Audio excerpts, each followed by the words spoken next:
July 3న Nellore రానున్నట్లు YCP నేతలు తెలిపారు. గత నెల 26నే జగన్ నెల్లూరు వెళ్లాల్సి ఉంది. ఆ సమయంలో కాకాని రిమాండ్లో ఉండడంతో తన పర్యటన వాయిదా వేసుకున్నారని గుర్తు చేసుకున్నారు. మరోవైపు జగన్ పర్యటన కోసం అన్ని ఏర్పాట్లు చేస్తున్నట్లు తెలిపారు. జగన్ నెల్లూరుకు రాకుండా అడ్డుకునేందుకు కూటమి ప్రభుత్వం అనేక ప్రయత్నాలు చేస్తుందని మండిపడ్డారు. రోజులో జగన్మోహన్ రెడ్డి గారు రాబోతున్నారు.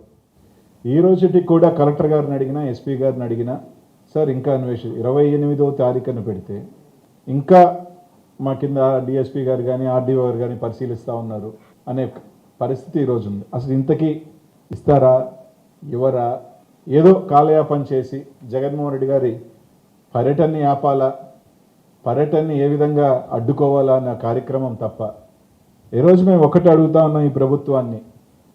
జగన్మోహన్ రెడ్డి గారు దిగి కాకాని గోవర్ధన్ రెడ్డి గారిని చూసే కార్యక్రమంలో ఎందుకు ఇంత ప్రభుత్వం భయపడుతుందో నాకు తెలియగలగట్లా.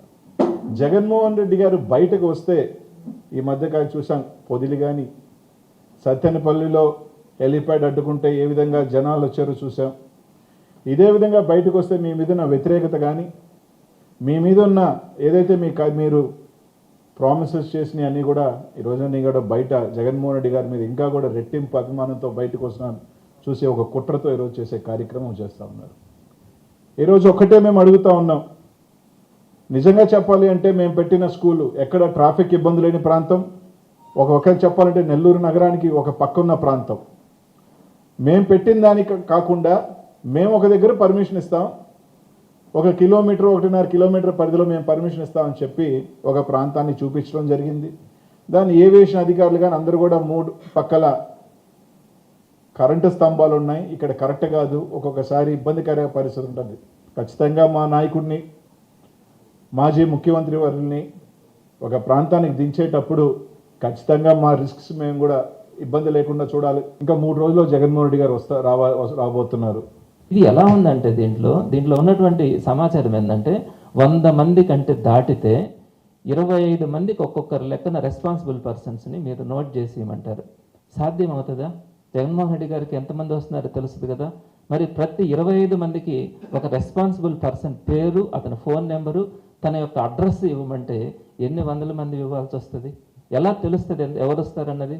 మేమేమన్నా ఎట్లా జిల్లా మొత్తం మీద ఉన్నటువంటి అభిమానులు, కార్యకర్తలు వచ్చేటప్పుడు ఏ విధంగా వారందరినీ కూడా ఎవరూరు వస్తారు, వాళ్ళ అడ్రస్లు, వాళ్ళ పేర్లు వీళ్ళకి సబ్మిట్ చేయడం అన్నది, ఈ డేటాలో ఫిల్ చేసి ఇవ్వడం అన్నది సాధ్యమా? నెక్స్ట్ ఇంకొకటి ఏమంటారు, 5 కార్స్ కంటే ఎక్కువ కనుకొస్తే ఆ కార్ నెంబర్ కావాలా, ఆ కార్ డ్రైవర్ పేరు కావాలా, ఆ కార్ డ్రైవర్ యొక్క డ్రైవింగ్ లైసెన్స్ కావాలా అని అంటారు. ఎలా పాసిబుల్ అవుతుంది? ఏ కార్లు వస్తాయి, ఆ కార్ డ్రైవర్ ఎవరు, ఆ కార్ డ్రైవర్ యొక్క లైసెన్స్ నెంబర్ ఎట్లా వస్తుంది, వీటన్నింటినీ కూడా ఫిలప్ చేసి ఇస్తేనే మేము పర్మిషన్స్ ఇస్తామంటారు. సో ఇది సాధ్యమా? మీరు ఆలోచించండి. మేలాంటి వాళ్ళం వెళ్తేనే ఒక 100 మంది వస్తా ఉన్నప్పుడు జగన్మోహన్ రెడ్డి గారి కార్యక్రమం అంటే ఎంతమంది రావచ్చు? అసలు ఎవరు వస్తారు? ఆయన అభిమానులు ఏంటి? వాళ్ళ పేర్లు, అడ్రస్లు కావాలి, వాళ్ళ కార్ నెంబర్లు కావాలి, ఆ డ్రైవర్ లైసెన్స్ నెంబర్స్ కావాలి. ఇటువంటి ఫార్మాట్ ఇచ్చి ఫార్మాట్ని ఫిలప్ చేసి మీరు ఇవ్వండి అని చెప్తారు. సాధ్యమా? జైలు పక్కన చూపించినటువంటి ప్లేస్లో అది ముళ్ళ పొదలు. కాంగ్రెస్ ఎమ్మెల్యే కడియం శ్రీహరి కార్యకర్తలపై ఆసక్తికర వ్యాఖ్యలు చేశారు.